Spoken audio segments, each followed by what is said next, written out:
GearNetwork.com. The following is a presentation of the Gear Radio Network. Hey, this is Deborah Vorhees from Friday the 13th, Part 5. I played Tina. Garden Shears Through the Eyes, you might remember. You are listening to Robbie Vegas with All Bets Are Off podcast.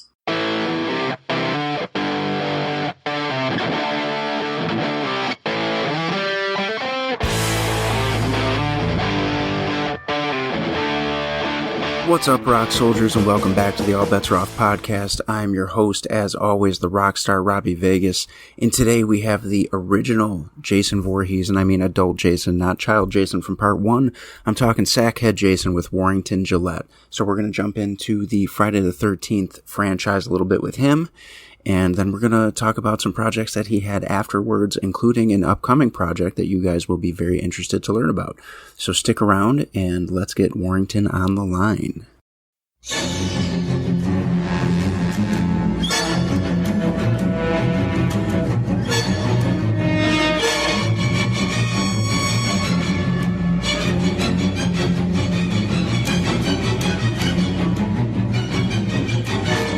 I should have a Friday 13th poster on my door.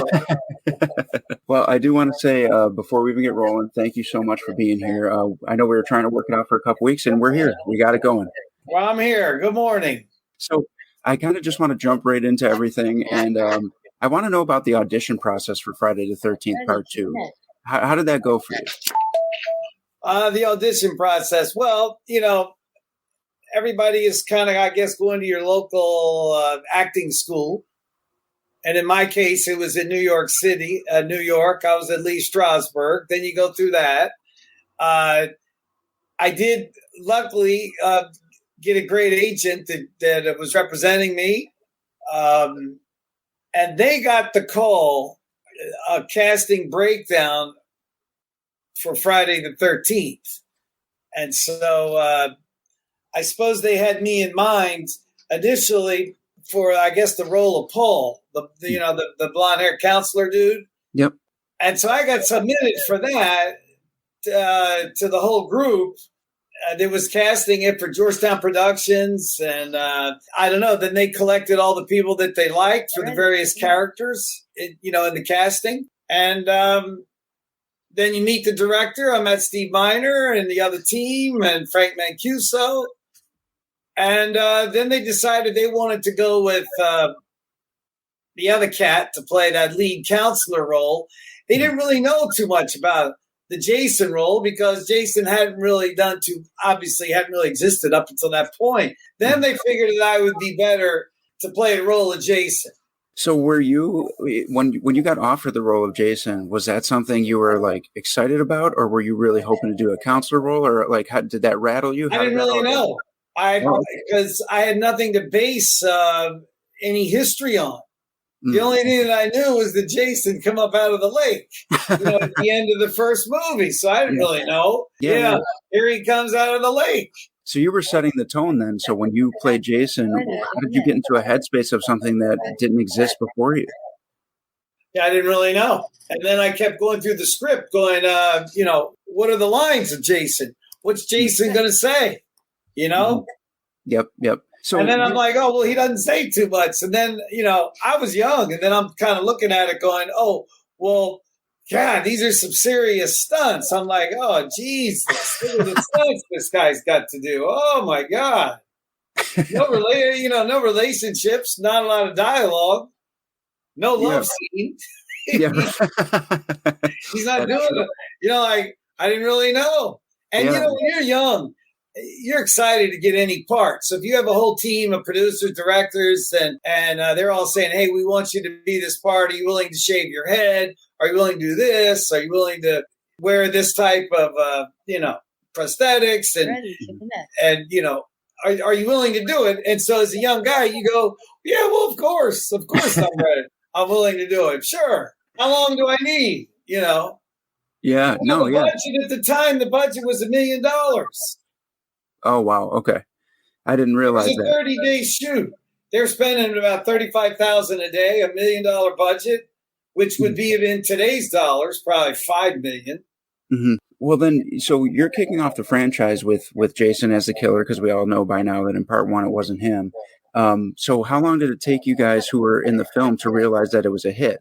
Oh, that's a good question. No one in the film had any idea. We didn't have dailies to look at because nothing was digital at that time, and they weren't really developing it and then coming up with prints and then involving the cast at all in the editing process. Mm-hmm. So we had no idea what it looked like. We didn't see it until it premiered. And then to answer your question, how would we know the franchise would be a hit? I didn't really think about it until I was on Good Morning America, and they lined up 6 Jasons. And there I'm meeting C.J. Graham after he debuted himself in Friday 13th, Part 6. Mm-hmm. And we're with the Good Morning America show. That's going to be fun. I ought to get that clip posted up on YouTube or on my websites or something. That would be funny. How the hell did we look back then? Yeah, it's kind of funny. I could actually show you something. I might have it here. I might have it. Here it is. Yeah, this is kind of fun. Look at this. When People magazine started coming out with articles like, who are all the Jasons? So you see, there's Ari Lehman, there's Richard Booker next to me, and there's Ted White. That's C.J. Graham, I guess. Yeah. So when people started, rolling out stories like who are all the Jasons today, then I recognized that it was a hit. Okay. The franchise was a hit. Yeah. So, I mean, the franchise had like a huge following as it was coming along, but then at some point, Jason became more popular than he's ever been. And I think even right now that still holds true. He's more popular than ever. So when did you actually start to see that resurgence of Jason, especially the Sackhead Jason? Because a lot of people clung on to that as the one that kickstarted it all. So do you remember about when it started to become a big thing again for like the second time? I tell you, after Part 6, and then the thing is rolling, and then 7 comes. Now Kane Hodder starts making his voice known. So then you had 7, 8, 9. I mean, by the time you got up to Part 10, you were like, unbelievable. This thing is unstoppable. Then the toys start coming. Then Sideshow Collectibles comes up with a great collection of Jason dolls. They're like, oh. Then you start getting calls to make an appearance at a convention. I'd never done a convention before. I'd never even been to any before. I didn't really know. Yeah. So in San Diego, Paramount launches the DVD box set. So they had all the Jasons come to that. Now you're starting to recognize the following behind the brand if you go to a convention. Yeah. And then the fans come up to you. You're like, oh, my God. I never heard of Comic-Con till I went there. Mm-hmm. I never heard of any of the big cons like Chiller. I never heard of it until they called me, wanted me to come over there. And so, you get into 7, 8, 9, 10 range, then you're recognizing it. Oh, wow, this brand is unstoppable. So as an actor, did you become typecast as a horror actor at this point? Not really. Most people, no. It wasn't like Hollywood responded, positively to this. Hollywood doesn't really care. Maybe the early guys like Kevin Bacon, it was in the first one. I don't know. Maybe that helped him. Mm-hmm. I don't know. But it's not like Hollywood sees you doing this, then they're going to call you. And it wasn't like I was being promoted as being one of the big stunt people in Hollywood. I see. So from Friday the 13th Part 2, if I remember this correctly, correct me if I'm wrong, you went on to do a movie called Time Walker. Yeah, that was kind of crazy. Yeah. Was that directly linked to you doing Friday? No, I happen to know the producer, and he raised some money from a big arms dealer, Adnan Khashoggi, some people may have heard of. He put up the money. My friend Dimitri Villard produced it, and I don't know. It was a sci-fi thriller. We shot it on the campus in, Southern California college campus. Oh, wow. Okay. So It was just something, and I'm telling you, when you're wearing your hat around and you're walking around with your 8x10 resume, you basically are doing anything you can. Anything that comes up, you jump on it. Okay. yeah, I mean, and you ended up doing, I believe it was called Penny Dreadful as well, right? Yeah, that was another guy, my friend Brian Norton and Penny Dreadful. And we shot that in New York City, and I don't know, he needed a stockbroker, and I think I ended up killing myself, become crazy and killing himself. That was great. That was, yeah. So you do have, horror and thriller roles like under your belt. So after Jason, it did stay that way a little bit, We're trying, and I'm not done yet, so who knows? Right. So that kind of leads me into where I wanted to segue into this, because I believe the first part of what you have going on right now for Bloody Social, which I'll let you explain what that is a book release, and I'll kind of let you take it from there. Oh, wow.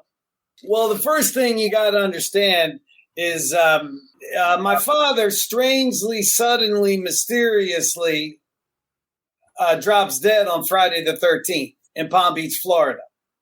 Mm-hmm. So whenever in life you get a call that one of your parents just dropped dead, that's going to rock you pretty hard. So let's just say I took a step back. I examined all of the circumstantial evidence that followed in the wake of his death on Friday 13th. And I said, bullshit. No. He didn't have lunch and drop dead with his rich wife. She was a steel heiress, and she had a priest present. That's strange. Friday 13th. And when did he die? Oh, 2:30 in the afternoon at home. And then when did you call 911? 9:30? Right. She goes on a cruise with her new lover around the south of France after he'd been married to her 30 years. What? No. So they acted more abominably in the wake of his death until finally I lost all patience. I did pick up the phone. I called my buddy Richard Johnson at Page 6 and said, you know what? I think my stepmother killed my father, slipped him a Mickey, gave him a poison or something. He dies, and I'm going to make a screenplay in the wake of his death. Mm-hmm. And I started thinking, what am I going to call? What am I going to call? Well, I'm going to call it Bloody Social, right? Mm-hmm. And I'm going to call it Bloody Social Murder in Palm Beach. And this time, Jason's going to be getting revenge over the death of his father, where in Friday 13th, he was getting revenge of the death of the mother. So here's the title. Okay. There's your character. He's going to be a sympathetic vigilante. You're going to love him. And he's getting revenge this time for the death of the father. So it's going to be Murder Palm Beach. And you see the Black Widow climbing up the O there. So you could visualize Sharon Stone, Michelle Pfeiffer, or some lady like that. They're going to be the Black Widow, going to whack the husband, marry the Latin lover in the south of France, come home, and Jason, whom you love, this time he's going to be sympathetic vigilante, Hamlet-like, driven to get revenge of his father. And it'll be relevant. It'll be delivering messages that are current with the sign of our times now. What is the tone of this nation? Why are you rooting for Jason? What is he doing this time? Why am I rooting for him? Why do I like him? Love him. Let's go. All the conspirators will be loathsome. So in the journey to make a film, it's a hard hat to wear to make an indie film. I've learned that. So most of the time has been spent developing the screenplay, Could we get it right? Can we get it right? What's the story you're going to tell? And it's pretty compelling now. So it's, again, very difficult to make it an indie film. You finance it. Blood is bigger than money. Bloody Social, Murder in Palm Beach. And now I've made a choice and I've retained a big group behind me. And we're putting together a book, and we hope to launch it in the fall. Mm-hmm. And the book will be called Bloody Social. So you decide to do the book, but you also did tell me that it will be a film as well. It will be a film, so we're going to keep going that journey. Keep in mind now that the estimated budget to make the film could be about $5 million. Mm-hmm. So maybe the book helps raise the money for the film, but we're going to stay on course with both of them. Maybe the book could really gain a lot of fanfare, and then that could definitely segue into making the indie film. I've got a contract where we believe this is going to be a bestseller on Amazon. So it's going to come on Amazon, Kindle, Barnes & Noble. It'll be 3 different formats, ebook, paperback, hardcover. I'll go across the United States doing signings. This thing is going to kick out. And we're expected to see this in the fall of this year, correct? Yeah, absolutely. Absolutely, okay. The book's coming. And then I was telling you about, there's an interesting, you can't just go raise money and valuable. There has to be some structure and accountability when you're dealing with the public's money. Mm-hmm. If you had 5 partners to say, fine, here's $5 million, go make your indie film, that's one thing. And that's solely really for accredited investors, people that could assume that kind of a loss. And you have a few backers, fine, go make your movie. There's another way of putting the money together. The government has launched what's called a Regulation CF offering memorandum. Under the Reg CF, the government, SEC, has said you can raise up to $5 million. It's available to accredited investors, non-accredited. They can put in any amount they wanted. I think there's a limit if you're not an accredited investor. And so I thought, wow, what a great concept to have Jason's fans own the movie. Mm-hmm. and most of the people that come to me, they're not wealthy. Some are well-to-do, but they're people collect memorabilia. They buy machetes, they buy masks. They're normal folks like you and I.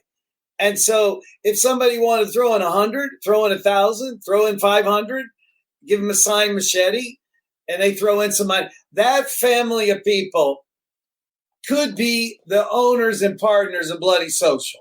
The movie, merchandising, the video game, the Xbox game, they could own it, which would be really cool, never been done before.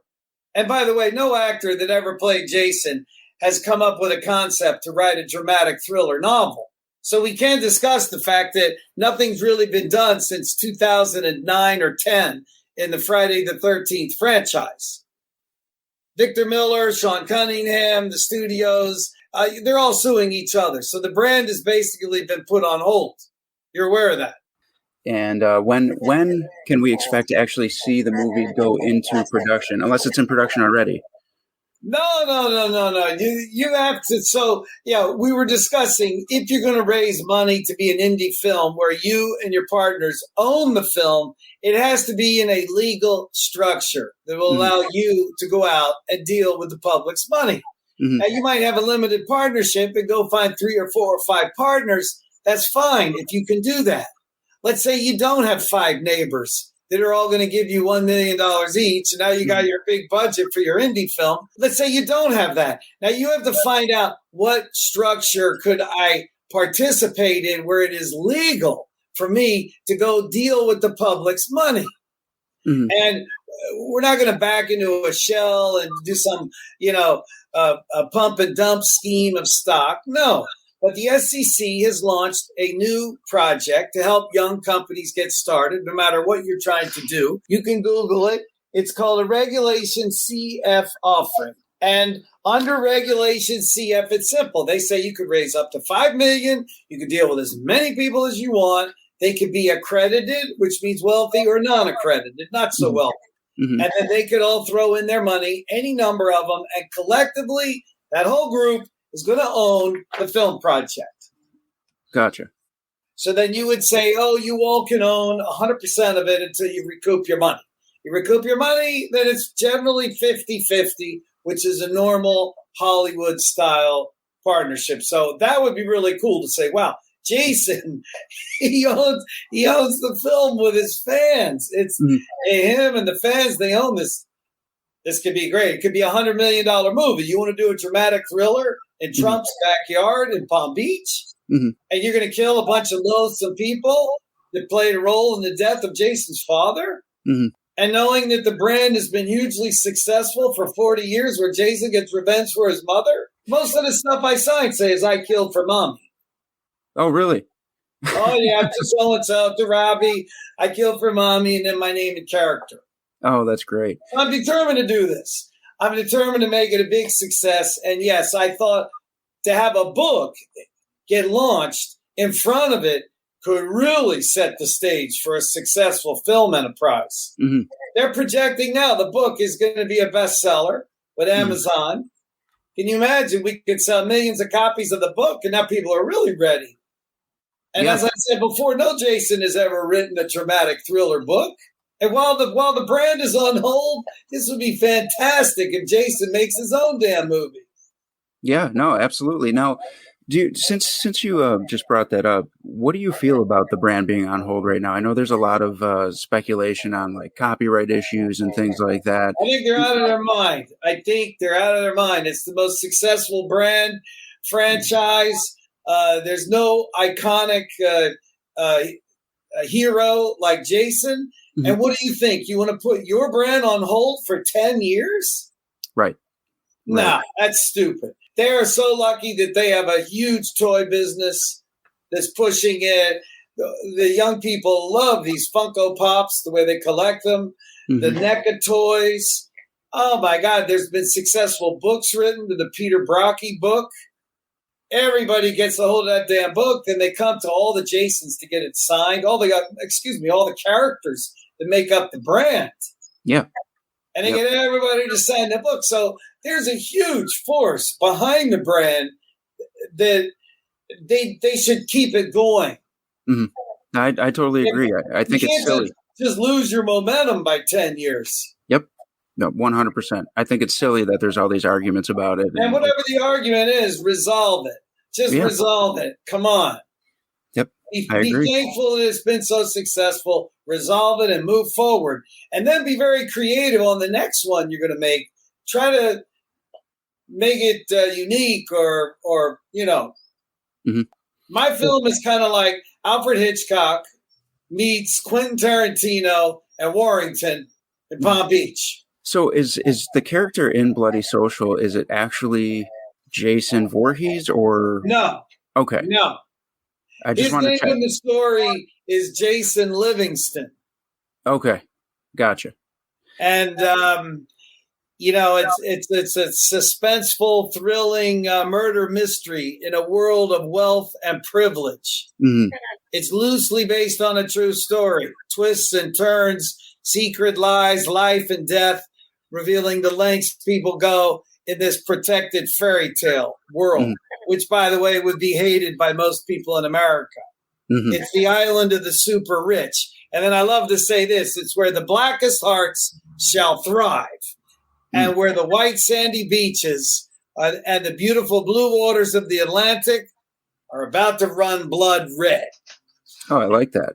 Now, what do we think, like, as far as your projected timeline? Do you have a rough estimate of when you wanted to get into production on the film, or are we just waiting out the book release first? Well, let's let the book release, and then you'll put that money together. But as soon as you get the money together, you would need about 30, 60, 90 days of pre-production. Okay. And then the actual production, you'll knock that out in like 45 days. Okay. Then you knock that out, and then you plan your release. And you'll be promoting the book in your upcoming... and here comes the movie. Mm-hmm. Oh, yeah. And that'll be for your upcoming... Very cool. And Jason's fans, and it'd be nice to put a chunk of them in the damn movie. Oh, yeah. Yeah. They're great scenes. There's great footage going all around. Love to have them in it. Love to have them in it. Love to have them as partners. It would be great. Well, this is a good segue for the last thing that I wanted to bring up for you then, because you are doing some appearances, and I want you to not only plug your website, plug the appearances, and let people know where, they can meet you, talk to you about this, and you'll be promoting Bloody Social at these appearances and all over your website and stuff like that, so fans can get a first, look from you if they come and meet you at a con. Well, the first thing I can say is that it would be great to have your folks. They can follow me on my Instagram page, Jason2 Warrington Gillette, Jason2 Warrington Gillette. And then I keep making promo clips wherever I go. I would say for the rest of this year, the big spooky season is October.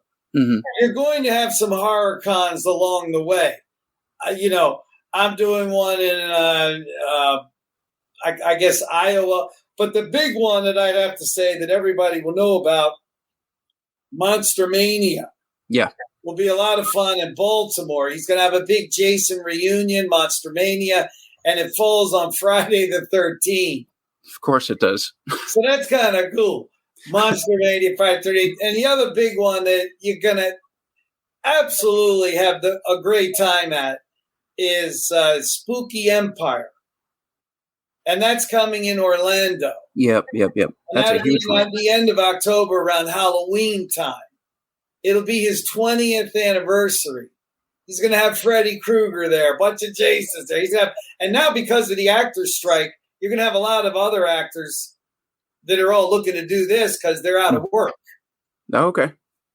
So look, the guy's 20th anniversary in Orlando. Come on.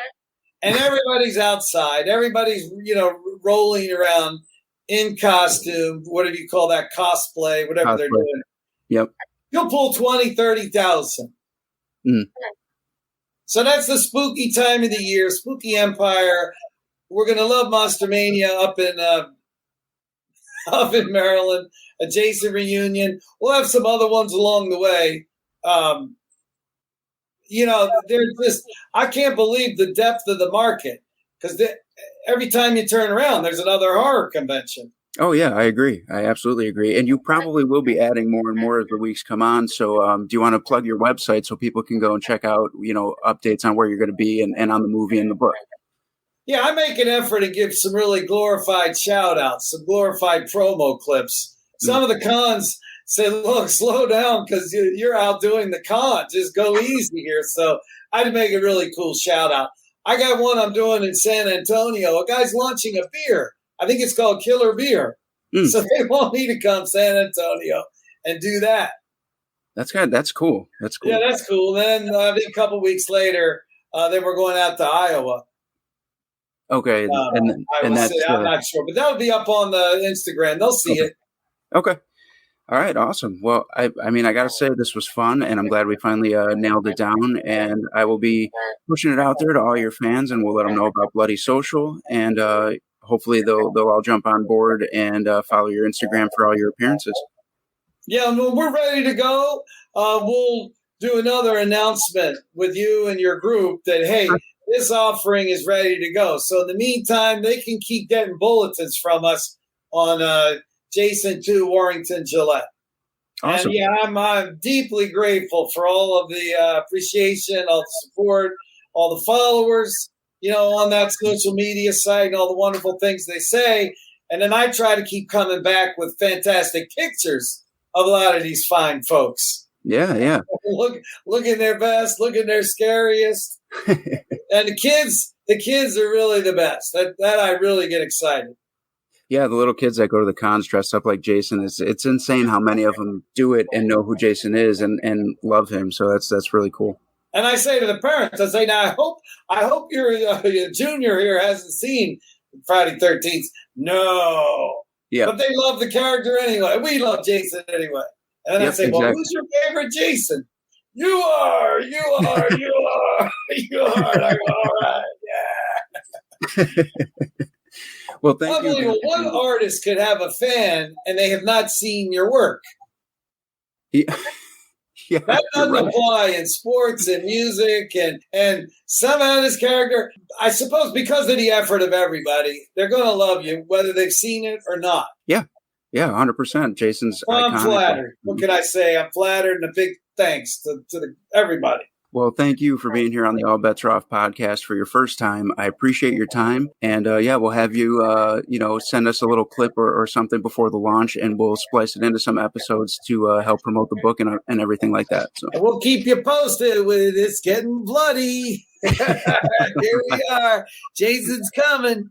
He's coming.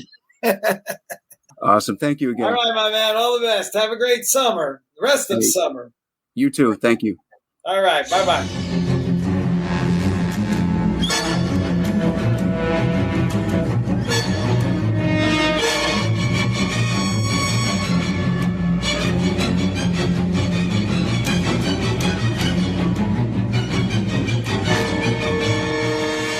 All right, Rock Soldiers, once again, that was Warrington Gillette. The very first Jason, as far as being the killer in the franchise goes, not Child Jason from Part 1, but Sackhead Jason, who was introduced in Part 2. So stay tuned and on the lookout. Follow his social media for news on Bloody Social, and we will catch you guys next week on the All Bets Are Off podcast.